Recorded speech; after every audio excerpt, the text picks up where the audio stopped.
All right. Again, this will not be on the second test. Chapter 10. I mean, chapter 11, I mean, and 10. Both of those won't be on it. All right. So, wait, okay. All right. So here, let's do another one. Okay.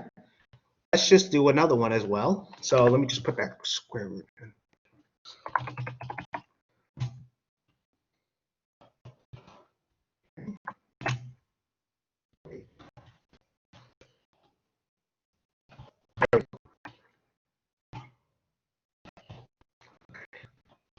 All right, so here we have another example.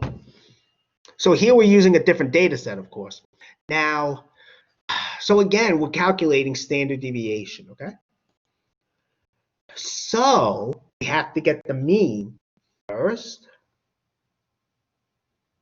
That's the first thing you always do. And that's what I'm doing here. You add up the results, and then you're going to divide by the number of data values.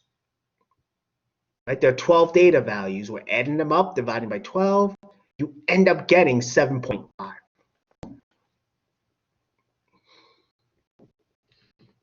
That's what you end up getting. Okay? So, just like before, what I'm going to do in a table here, as you can see, I list the data values.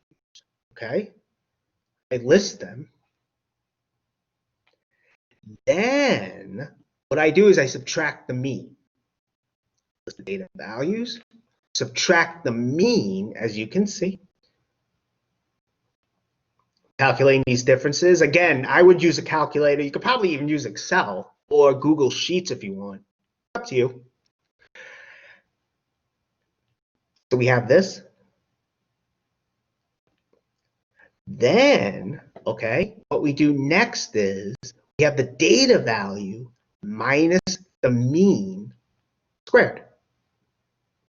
Right? So we're squaring these differences. Squaring them. Okay? So we square the differences.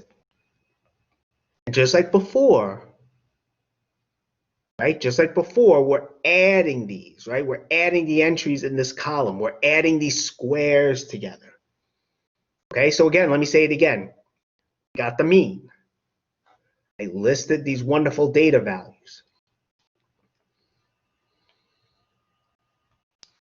Then I did the data value minus the mean, right? I'm subtracting each of them. As you can see, I'm squaring them. So I'm multiplying each of these numbers by themselves. As you can see.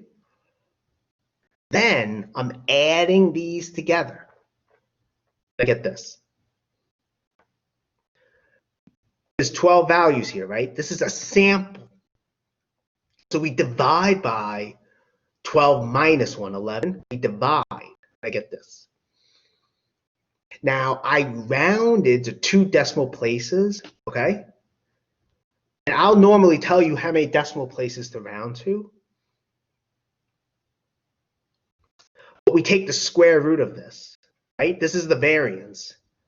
But now, for step 6, we take the square root, and we get 7.35. So the standard deviation here is 7.35. I know it's close to the mean, and in the other example, the variance was close to it. I think that's just coincidence. So this is our standard deviation. Yeah. Can you just say why you're subtracting 1 from 12? I'm sorry. Oh, because remember, if you go back to the process here, this is just how we find the standard deviation. Oh, okay. You have to divide by n minus 1. All right, thank you. You're welcome. Awesome question. Any other questions? I can't see the chat, so if you do, please ask. Okay?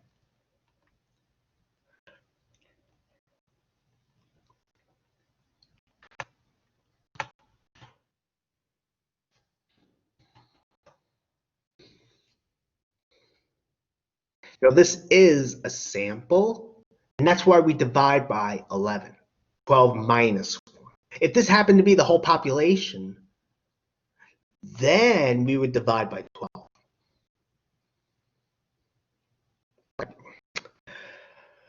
Okay, so that's another example. Now the next one here, step 1 here, the first part, get the mean, find the mean. It's a little redundant because I want you to find the standard deviation. What I want everyone to do now is to try this on their own, finding the standard deviation. It's not the hand in, so if you get it wrong, that's fine. I do want everyone trying. So what we'll do is I'll stop the recording and I'll let you work for about 5 minutes. And then, I'll go through it. Okay. All right. You can even talk in the chat with others if you want. I don't mind doing it if you do that.